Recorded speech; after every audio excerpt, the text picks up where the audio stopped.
écoutes Radio Métal, tu es au cœur du Metal Morning Show, tu es au cœur de la machine là du coup. Et pour la suite, il y aura notamment Ark Enemy et puis on va se passer Destroyer 666 aussi. Depuis les geôles de l'enfer, le Metal Morning Show. Là pour le coup c'est de circonstance, puisqu'on accueille Fred qui va venir nous parler comme promis de In Theatrum Denonium. Alors on en avait déjà parlé, toi qui nous écoutes l'an dernier, c'est un festival qui se tient dans le nord de la France, pas loin de Valenciennes, si tu suis pas non plus Valenciennes, pas loin de Lille, ça ira, le gros village.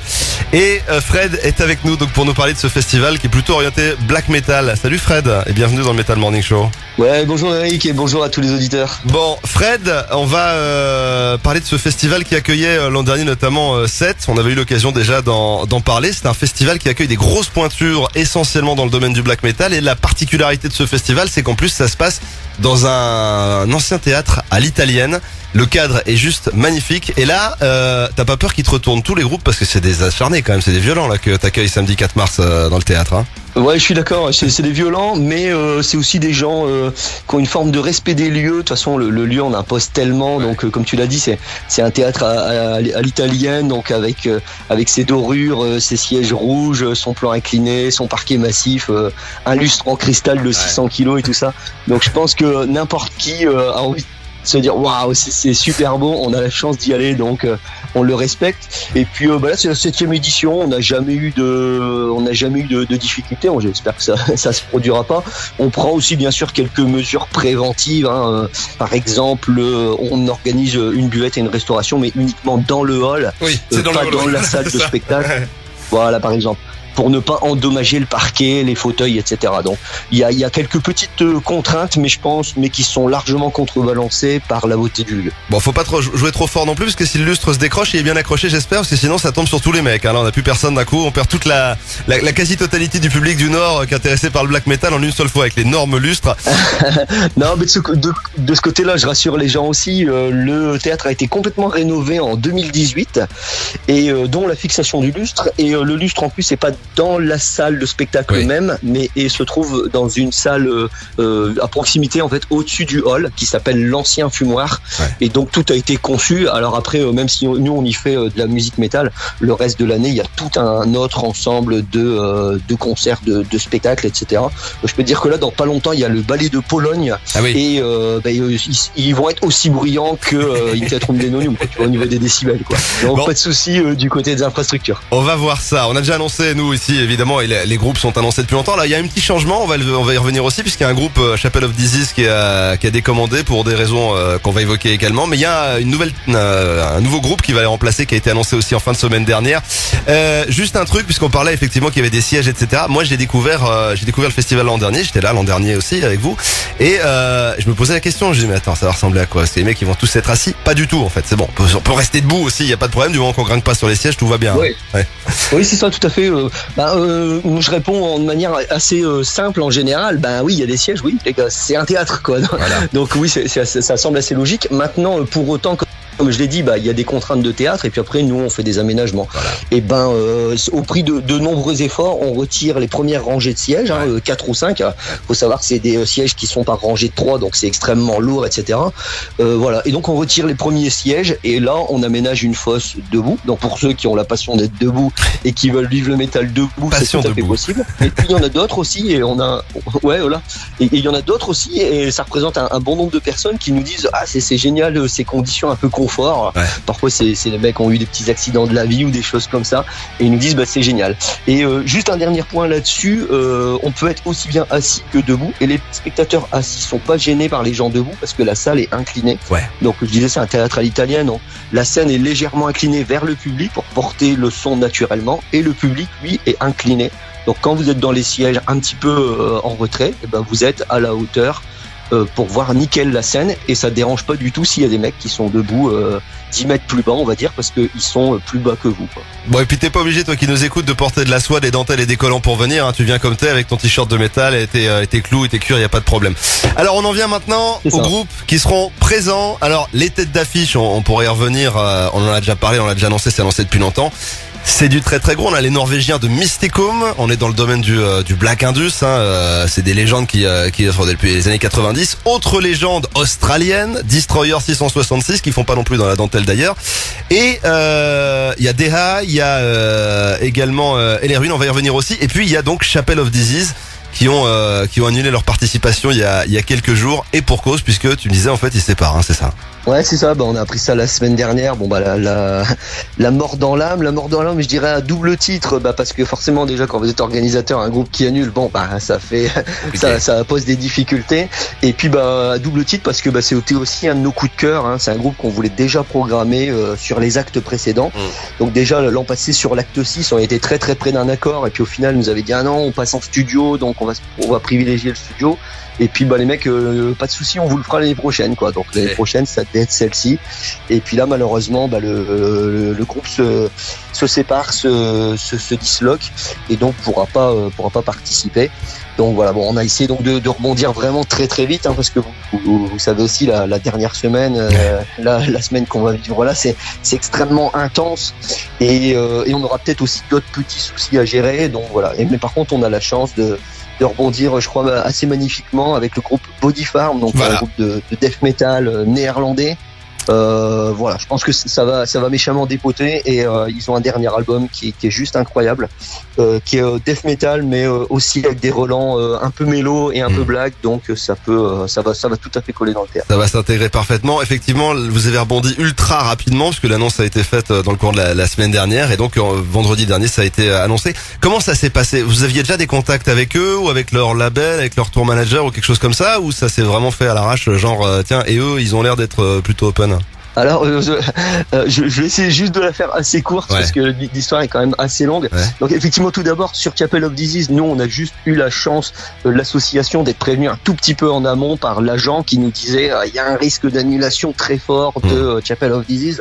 Donc on va dire qu'on a eu 2 jours de plus par rapport à l'annonce officielle. Où l'agent nous dit attendez, communiquez pas avant tel moment. Voilà. Donc ça c'est pour finaliser avec Chapel of Disease. Et pour Body Farm, en fait, il faut savoir que on avait calé Destroyer 666 initialement, et on voulait nous faire jouer Hellruin, un groupe qui nous a complètement scotché quand on les a vus au Tronfest.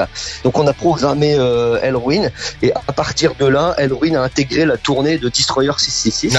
Avec Body Farm, parce qu'en fait le batteur de Hellruin joue également dans Body Farm. Donc tu vois un petit peu les liens, quoi. Donc nous, quand on avait vu ça, notre affiche était déjà complète, donc on s'était dit dommage, Body Farm aurait été vraiment pas mal chez nous aussi. Voilà exactement. Mais d'un autre côté, le line-up est plein, et on n'avait pas non plus la possibilité de rajouter un groupe à un moment. Il y a aussi des contraintes d'horaire qui sont imposées par le théâtre, ou parce que après aussi c'est des conditions financières, ou tu sais, après t'as plus de sécu, plus de tout, plus tu mets groupe, plus c'est cher, quoi.